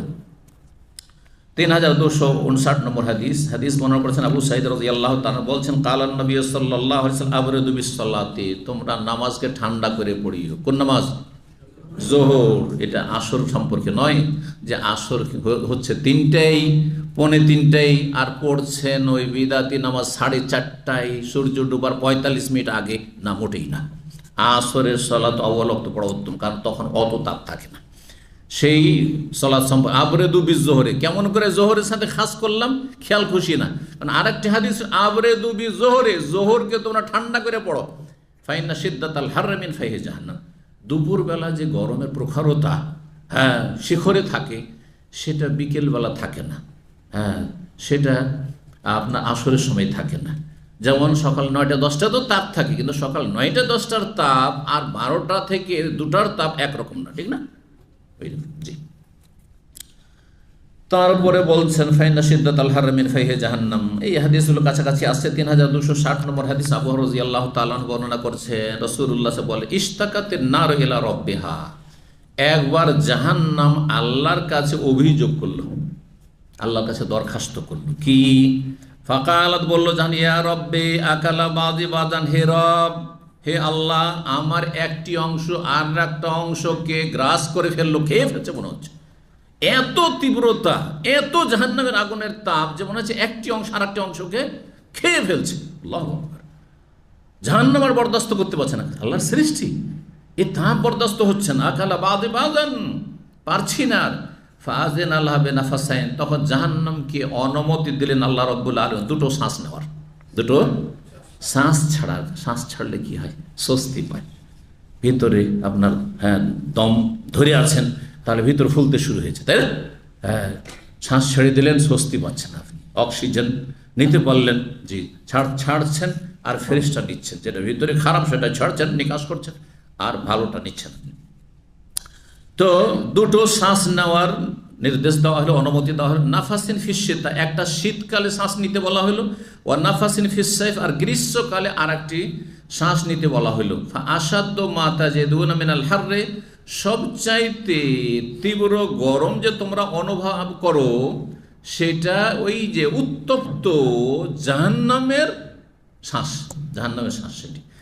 আর ওয়াসাদ্দু মাতা যে মিনাল জামহারির, আর সবচেয়ে বেশি শীত যে তোমরা অনুভব করো সেটা ওই শীতল জাহান্নামের শ্বাস, শীতল জাহান্নামের শ্বাস। সেই জন্য প্রচণ্ড ঠান্ডা তোমরা অনুভব করো পৌষ মাঘ মাসে, বা পশ্চিমা দেশের ঠান্ডা -18-20 চলে যাচ্ছে কানাডায়, আমেরিকার কোনো কোনো এলাকায়।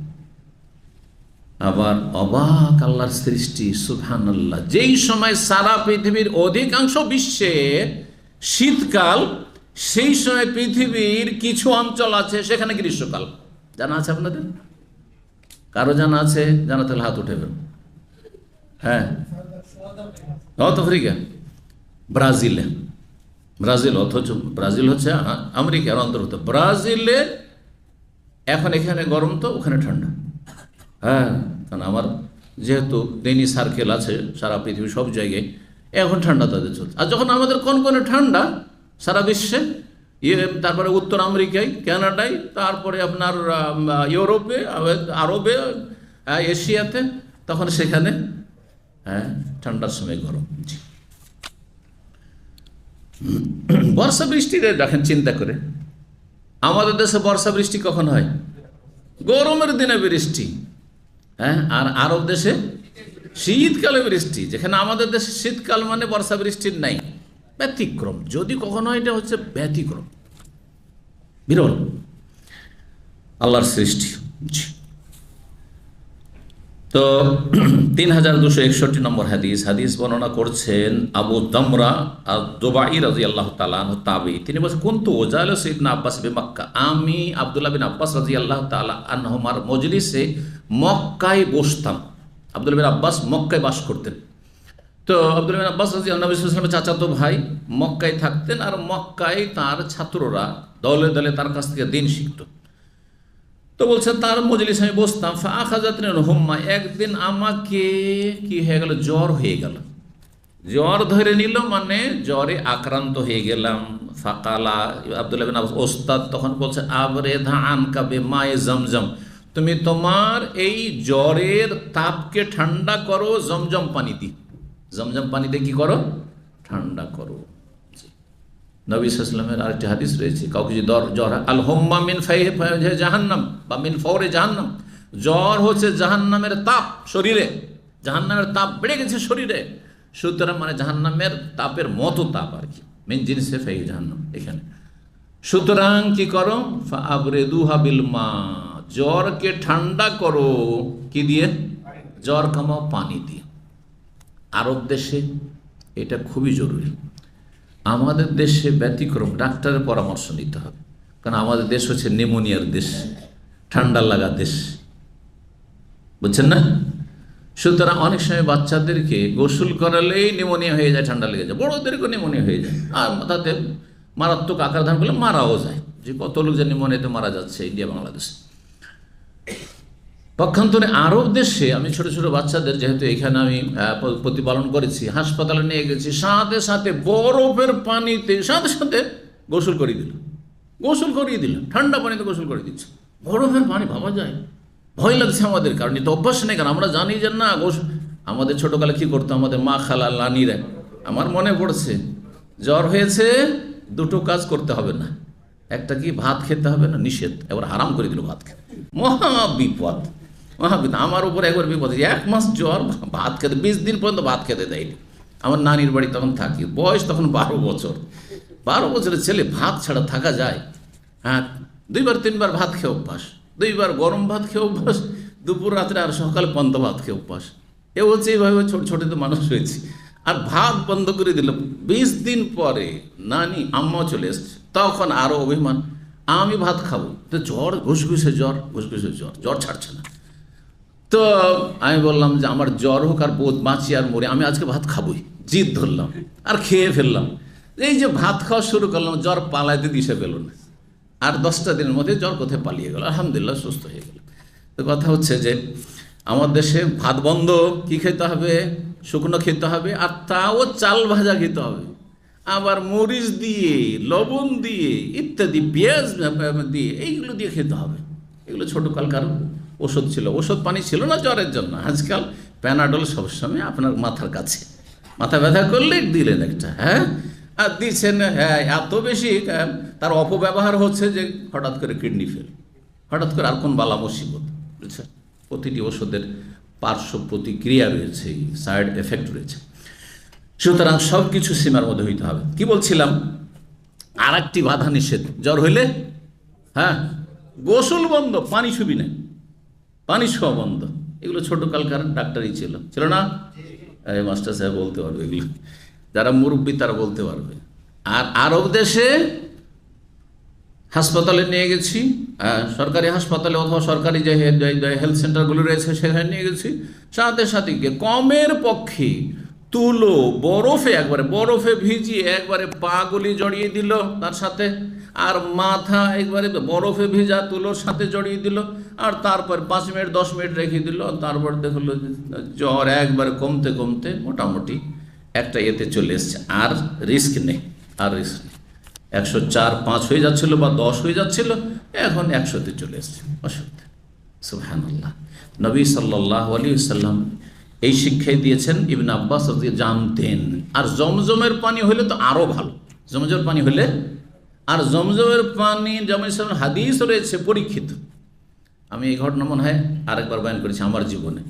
মদিনায় প্রথম ভর্তি হইলাম 1989, মাস ছিল সেপ্টেম্বর মাস, আসলাম, আর তারপরে একটা ফোড়া নিয়ে আসলাম, রাস্তা থেকে একটা ফোড়া হয়ে গেল, বগলে ফোড়া। আর ওষুধ নিলাম, এক ডাকাত ঠকলো। একটা ফোড়ার ওষুধে তখনকার 110-20 টাকা নিয়েছিল। আল্লাহকে হেদায়েত করুক যদি বেঁচে থাকে, আর না হলে আরও উচিত বিচার করুক। জি হ্যাঁ, কারণ খুব জুলুম, তখনকার 100 টাকার অনেক মূল্য ছিল, আজকে থেকে 35-36 বছর আগে। তো যাই হোক, তো ভালো যদি হয়ে যেতাম তো এত কষ্ট লাগতো না। 120 টাকার ওষুধে ভালো হইলাম না, আসার পরে আবার ফোড়াটা উঠে গেল, আর কষ্ট দেয়, বেদনা দেয়, নতুন কি করব না করব। তো উমরায়, তারপরে উমরা মধ্যে ইউনিভার্সিটিতে প্রথম নতুন ছাত্রদেরকে একবার ফেরি উমরা করায়, বাসের মধ্যে, ইউনিভার্সিটির বাসে উমরা নিয়ে গেল। উমরায় যাওয়ার পরে দেখি ব্যথাতে তো কাতর, হ্যাঁ, তো তওয়াফ করলাম, তখন জমজমের কূপটা কিন্তু খোলা ছিল, সিঁড়ি বয়ে নামা যেত, কে দেখেছেন? হ্যাঁ, জমজমের কূপের কাছে নামা যেত, সেখানে নলগুলো লাগানো আছে, কূপটাও দেখা যেত। তো আপনার এই দিকটাই রয়েছে যে আপনার যে মাকাম ইব্রাহিমের দিকেই ছিল জায়গাটি, এখন ঢেকে দেওয়া হয়েছে, ভেতর দিয়ে দূর দিয়ে আসতে হয়, যেটা সাধারণ লোকেরা ঢুকতে পারে না। তো যাই হোক, সেখানে গিয়ে ভালো করেই সেই ফোড়াকে ধুইলাম, যে যখন হাদিস পড়েছি অবশ্যই ইয়াকিনের সাথে খুব ধুইলাম, ভালো করে উজু করলাম জমজম পানি দিয়ে, খেলাম পেট ভরে পানি, আর তারপরে ধুইলাম ভালো করে, আলহামদুলিল্লাহ ওতেই ভালো হয়ে গেল, ওতে ভালো হয়ে গেল আলহামদুলিল্লাহ। মা ও জমজম লিমা শরিব আল্লাহু তম তমিন শেফা ও সকমিন। জি, হাদিস রয়েছে বিভিন্ন হাদিস যে মায়ে জমজমের শেফা রয়েছে। তো জমজম পানি দিয়ে তুমি কি করো? ঠান্ডা করো তোমার জ্বরকে। কারণ রাসূলুল্লাহ বলেছেন, হে আল হুম্মা মিন ফাইহি জাহান্নাম, জ্বর হচ্ছে জাহান্নামের ভাপ, তাপ।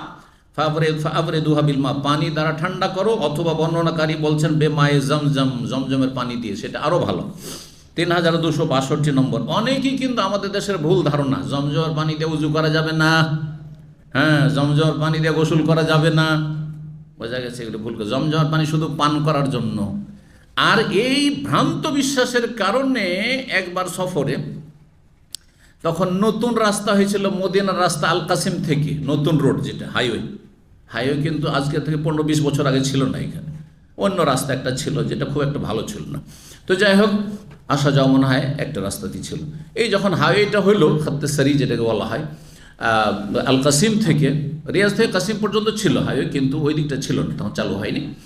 তো তখন দীর্ঘ 400 কিলোমিটার পর্যন্ত কোনো পেট্রোল পাম্প ছিল না, নতুন নতুন রোড চালু হয়েছে। ওই সময়ের ঘটনা, একজন দায়ী কাফেলা নিয়ে গেছে আমাদের বাংলাভাষীদেরকে, দায়ী বাংলা ভাষার দায়ী, আর যাওয়ার পর রাস্তা ওই 400 কিলোমিটার মধ্যে আসরের সময় হয়ে গেছে না মাগরেবের সময় হয়ে গেছে, তো মাগরেব পড়েছে, জমজমের পানি সবার ভরা আছে আপনার বাসে, হ্যাঁ, আর সবাই বলছে পানি তো নেই, তো কি করব? তেমন করে নি, তেমন করে সবাই নামাজ পড়িয়ে দিয়েছে। হবে নামাজ? না, কখনো হবে না। আল্লাহ হচ্ছে ফালাম তাজিদু মান, কোনো পানি যদি না পাও। আল্লাহ এই কথা বলেননি যে জমজম পানি ছাড়া, হ্যাঁ, ফালাম তাজিদু, কোনো পানি, পানি নাকেরা, হ্যাঁ, এনি ওয়াটার, মা আন নাকেরা, যে কোনো পানি যদি না পাও, ফাতায়াম্মামু সাইদান, তখন পাক পবিত্র মাটি দিয়ে কি করা? তেমন করো। অনেকে আবার আজকালও অজ্ঞতার কারণে করছে, পেট্রোল পাম্পে নেমেছে, আর উজুখানায় গেল, মসজিদের বাথরুমে গেল, পানি নেই, তখন কি করছে? তেমন করে নামাজ পড়ে নিচ্ছে, অথচ ওখানে বাকাল আছে, হ্যাঁ, গ্রোসারি আছে, আর সেখানে পানির বোতল আছে না নেই? তা আপনাকে দুরিয়াল খরচ করে উজু করতে হবে না?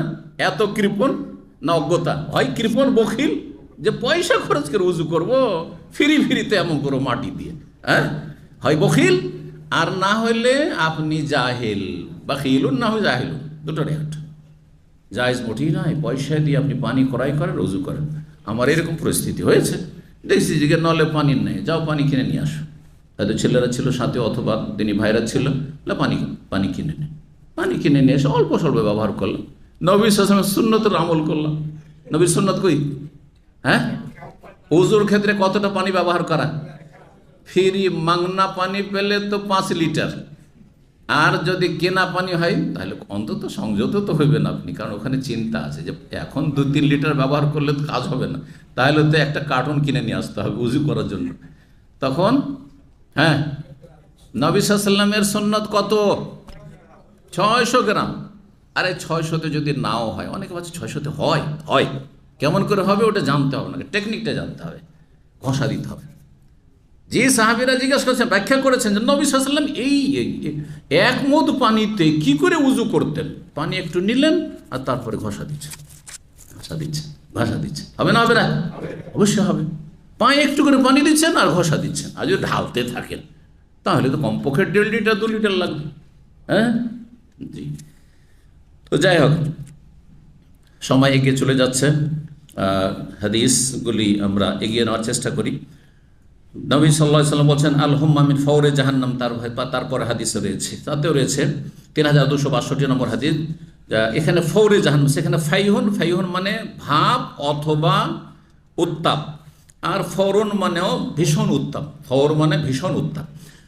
হুম্মা মিন ফাওরে জাহান্নাম, জাহান্নামে ভীষণ উত্তাপের অন্তর্ভুক্ত। তারপরে দুহা আনকুম বিল মা, তোমরা সেটাকে ঠান্ডা করো পানির দ্বারা। 3263 নম্বর হাদিস, মা আয়েশা রাদিয়াল্লাহু তাআলা বলছেন, নবী সাল্লাল্লাহু আলাইহি ওয়াসাল্লাম থেকে বর্ণনা করে কয়েকজন সাহাবী একই হাদিস বর্ণনা করেছেন, আল হুম্মা মিন ফাইহি জাহান্নাম ফাআবরিদুহা বিল মা।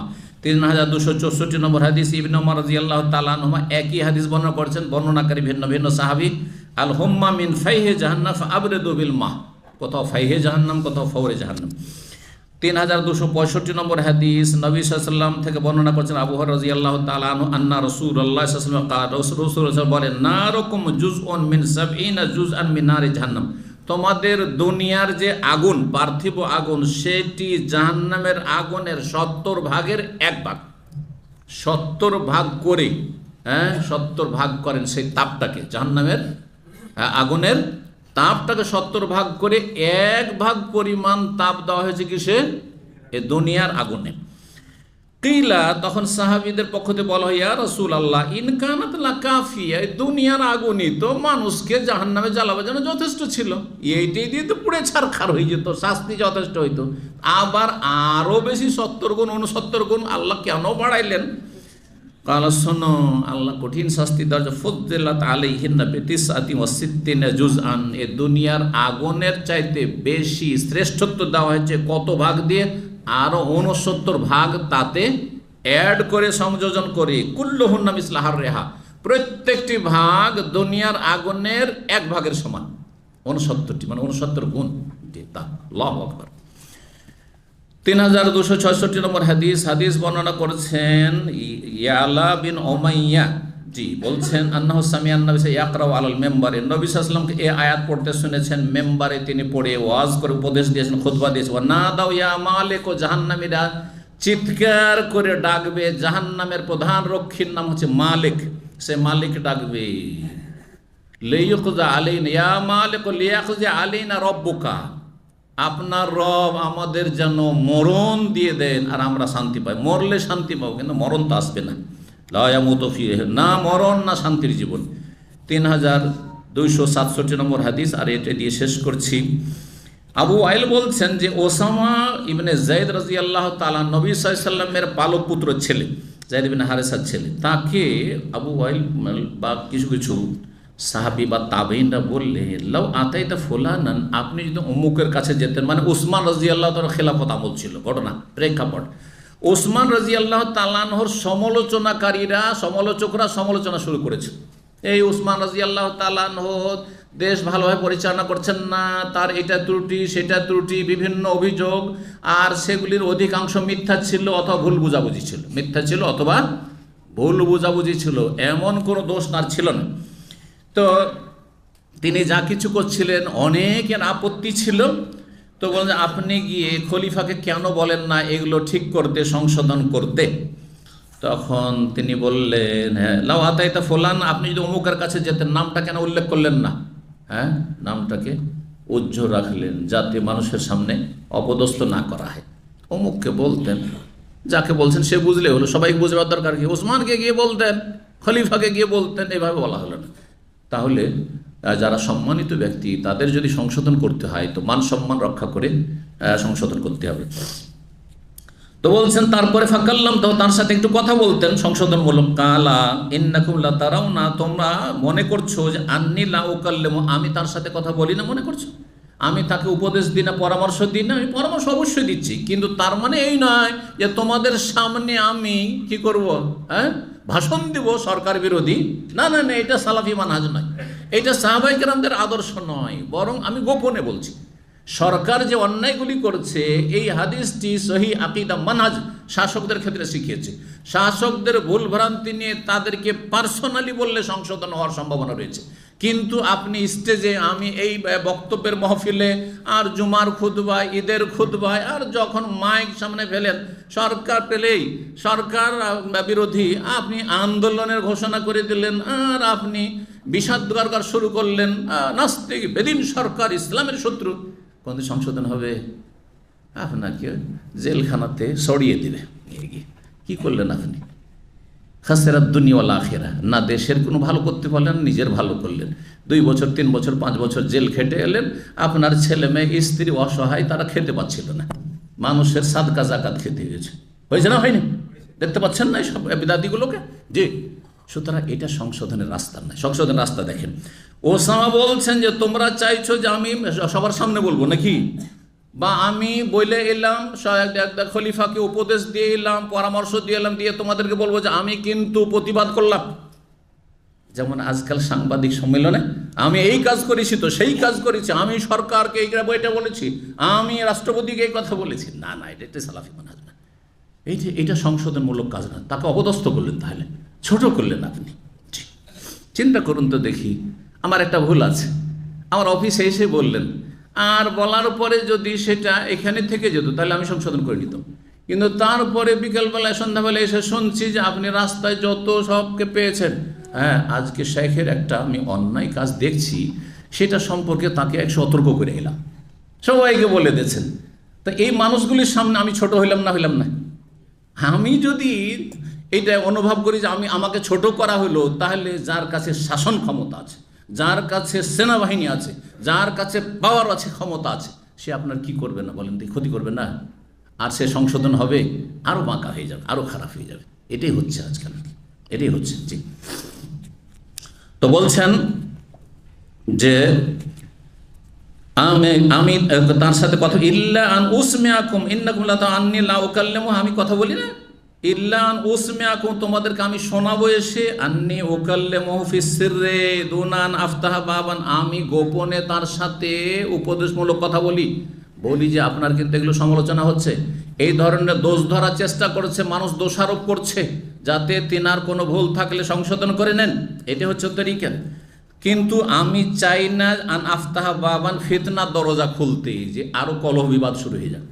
এসে আমি সবাইকে বলবো যে এটা করেছি সেটা করেছি, আমি খলিফাকে এটা বললাম সেটা বললাম, আর সেখানে গিয়ে সংঘর্ষ শুরু হয়ে যাবে, সরকার একদিকে আর সরকার বিরোধী আন্দোলনকারী আর একদিকে, ফিতনা শুরু হয়ে যাবে দেশে, যা হচ্ছে আর কি। তো এইটা আমি করব না। তারপরে কেন করব না? লা আকুন আউয়ালা মান ফাতাহু, আমি প্রথম ফিতনাবাজি করতে চাই না, বিশৃঙ্খলা সৃষ্টি করতে চাই না। ওয়ালা আকুলু লিরাজুলিন, আর কোনো ব্যক্তি সম্পর্কে আমি এমন কথা বলবো না, আনকানা আলাই আমিরান, সে আমার শাসক হোক, আমির হোক, খলিফা হোক, ইন্নাহু খায়রুন নাসি বাদা শাইইন সামি'তু মিন রাসূলিল্লাহ সাল্লাল্লাহু আলাইহি ওয়াসাল্লাম, রাসূলুল্লাহ সাল্লাল্লাহু আলাইহি ওয়াসাল্লামের হাদিস শোনার পরে বলবো না যে একজন খলিফা মানে সে ফেরেশতা, সে সবচেয়ে ভালো মানুষ। তারও দোষ থাকতে পারে, আপনাদের দোষ আছে, আমার দোষ নেই, থাকতে পারে। হ্যাঁ, আমার দোষ আমার মতো আছে, আপনাদের দোষ আপনার মতো আছে। আপনারা জনগণ, হ্যাঁ, মেলা দুর্নীতিতে আর পাপে জড়িয়ে আছেন, তো সরকার যার কাছে ভোগ বিলাসের সামগ্রী শেষ নাই, পয়সার শেষ নাই, ক্ষমতার শেষ নাই, তারা পাপে জড়াবে না? তারা কি করে পাপ থেকে বাঁচবে? আপনাদের মতো তারা মানুষ। জি, তো বলছেন যে আমি কাউকে ভালো, সবচেয়ে ভালো মানুষ বলবো না রাসূলুল্লাহ এই হাদিস শোনার পরেই, কারণ প্রত্যেকের দোষ থাকতে পারে, আমারও থাকতে পারে। আমি একটা কথা বলবো মানুষকে, আর আমি নিজে সংশোধন করব না, না আগে আমি ভালো হব, তারপরে মানুষকে ভালো করার চেষ্টা করবো, এটা বলতে চাইছেন। বলছেন নবী সাল্লাল্লাহু আলাইহি ওয়াসাল্লাম থেকে কি শুনেছেন? বলছে আমি শুনেছি, ইউজাউ বির রাজুল ইয়াউমাল কিয়ামতের দিনে এক শ্রেণীর মানুষকে নিয়ে আসা হবে, এক শ্রেণীর মানুষ, তারা কেমন হবে? ফায়ুল কাফিন্নার, জাহান্নামে ফেলে দেওয়া হবে তাদেরকে, এরা জাহান্নামী। ফাতানতালিকু আখতাবুহা, তার নাড়ি ভড়িগুলি সব বেরিয়ে পড়বে জাহান্নামে, সব বেরিয়ে পড়বে, নাড়ি ভড়ি পেট থেকে বেরিয়ে গেছে জ্বলে, ফিন্নারে, জাহান্নামের আগুনে। ফায়াদুরু কামা ইয়াদুরুল হিমার বিরাহাহু, আর সেই নাড়ি ভড়ির চারপাশে ওই জাহান্নামী ঘুরপাক খেতে থাকবে, যেমন গাধা ঘুরতে থাকে তার চাকানি বা চাকি নিয়ে, যে চাকিতে পানি উঠায়, হ্যাঁ, বা কোনো কিছু পিষে, হ্যাঁ, সেটা চাকির চারিদিকে কি করতে থাকে? ঘুরতে থাকে, যেমন কলুর বলদ, বুঝলেন তো বাংলায়। এক সময় তেল ভাঙতো, সরিষার তেল ভাঙতো কিসে? হ্যাঁ, কলু দিয়ে। কলু বুঝেন? হ্যাঁ, কলু। মেশিনের যুগ আসার আগে আমরা কিন্তু দেখেছি, চড়েছিও, তাতে বলদ ঘুরতে আছে, 5 ঘন্টা ধরে ঘুরতে আছে, 10 কিলো 15 কিলো সরিষা ভাঙাবে। আমার নানা এই কাজ করতেন, আর আমার বয়স 10 বছর, আমাকে নিয়ে গিয়ে ওই কাঠটার উপর চড়িয়ে দিতেন, যেই কাঠটা নিয়ে গিয়ে কাঁধে লাগানো আছে, কাঠের এক পাশে, সেখানে চড়ে আর ঘুরতে আছে, মজা লাগছে, ঘুরতে আছে। যতক্ষণ মনটা চাইলো ঘুরলাম, নানাকে বললাম যে এখন নেমে যাবো, তো নামিয়ে দিল তখন। জি, এই যেমন কলুর বলদ ঘুরতে থাকে, ঠিক তেমনই জাহান্নামে নাড়ি ভড়ি বেরিয়ে যাবে, নাড়ি ভড়ির চারপাশে কলুর বলদের মতো ঘুরতে থাকবে গাধা। আরবদের মধ্যে গাধা ঘুরতো, আর আমার দেশে বলদ ঘুরে, সেই জন্য আমাদের বাংলা ভাষার প্রবাদ হচ্ছে কলুর বলদ। এটা একটা প্রবাদ, কিন্তু আমাকে কলুর বলদ পেয়েছেন না? যে সংসারে ভূতের মতো খাটতে হয়, রাত দিন খাটছে, কিন্তু তার ন্যায্য অধিকার দেওয়া হচ্ছে না, তাকে কি বলে? বড় ছেলে আমাদের দেশে গৃহস্থের বাড়িতে বাপ মায়ের কাছে কলুর বলদ। বড় ছেলে যে প্রবাসে 10 বছর 20 বছর ইনকাম করে সব টাকা বাপ মাকে দিয়ে দিল, আর জমি জায়গা বাপ মার নামে হলো, আর ছোট বাবুরা সব বউ নিয়ে আলাদা হচ্ছে আপনার জমির ভাগ নিয়ে, আপনার পয়সার জমির ভাগ নিয়ে। আপনি কলুর বলদ, এখানে প্রবাদটা ব্যবহার করে। জি, আল্লাহ রক্ষা করুন আপনাদেরকে, ভুক্তভোগী আপনারা অনেকেই কিন্তু। জি, আল্লাহ হেদায়েত করুন বাপ মাকে। ফায়াজতেমু আহলুন নারে আল, তখন জাহান্নামীরা সেখানে একত্রিত হয়ে যাবে। কারণ জাহান্নামের এই শাস্তি তো দেখিনি, এটা আবার কোন শাস্তি যে কলুর বলদের মতো সেই গাধার মতো ঘুরতে আছে তার নাড়ি মুড়ির চারপাশে। ফায়াকুলুনা, তারা বলবে ইয়া ফুলান, হে অমুক, মা শানুকা, তোমার কি ব্যাপার? আলাইসা কুনতা তামর, অথচ যেই ব্যক্তি জাহান্নামের নাড়ি ভুঁড়ির চারপাশে ঘুরছে সেই ব্যক্তি কিন্তু আলেম, সেই ব্যক্তি হাফেজ, কারি, বক্তা, আর সে সমাজপতি, সমাজে খুব ভালো ভালো কথা বলেছে, বিচারপতি, গ্রামের বিচার সালিশ করেছে, এত ভালো ভালো কথা বলতো, আর সেই লোক কেন জাহান্নামে? এইরকম কেন দশা? আরে আপনি তো আমাদেরকে ভালো উপদেশ দিতেন, ও তানহা আনিল মুনকার, অন্যায় বাধা দিতেন, আপনার কেন এই দুর্দশা? আমরা নয় আগুনে জ্বলছি, আমরা পাপি তাপি, কিন্তু আপনি তো হুজুর, হ্যাঁ, আপনি তো আমাদের মুরব্বী, মসজিদের ইমাম, আপনার কেন এই দশা? কালা, তখন বলে কোন তো আমরকম, তখন তার লুকাইতে পারবে না, আমি তোমাদেরকে ভালো কাজের উপদেশ দিতাম, ওয়ালা আতি, কিন্তু আমি ভালো কাজ করতাম না। আমি ভালো কাজ, তোমরা হালাল খাও, আর পীর সাহেব নিজে ধর্ম ব্যবসা করে হারাম খাচ্ছে, আপনাদের পকেটের টাকা টানছে, হ্যাঁ, তার রুজি হচ্ছে ধর্ম ব্যবসা। হ্যাঁ, জাহান্নামে যাবার এরকম চলতে থাকবে এই পীরগুলো, যারা জনগণের টাকা পয়সা খেয়ে তারা বড় বড় মন্ত্রী মিনিস্টারের চাইতে বেশি পয়সাওয়ালা। ঠিক, তারপর ওয়া আনহাকুম আনিল মুনকার, অন্যায় কাজে বাধা দিতাম, ওয়া আতিহি, কিন্তু আমি তাতে লিপ্ত থাকতাম। এই দিকে জেনা হারাম, ব্যভিচার হারাম, সমকামিতা হারাম, আর মোল্লা এদিকে সমকামিতায় লিপ্ত, হাফেজ সমকামিতায় লিপ্ত, হ্যাঁ, আর এই পীর এইদিকে মুরিদিনের সাথে কুকর্মে লিপ্ত। বোঝা যাচ্ছে তোমাদেরকে আমি অন্যায় কাজে বাধা দিতাম, কিন্তু আমি সেই অন্যায় কাজ করতাম। এখানে আজকে আলোচনা শেষ করছি। জাযাকুমুল্লাহ খাইরান, ওয়া সাল্লাল্লাহু আলা নবিয়িনা মুহাম্মদ ওয়া আলা আলিহি ওয়া সাহবিহি আজমাইন।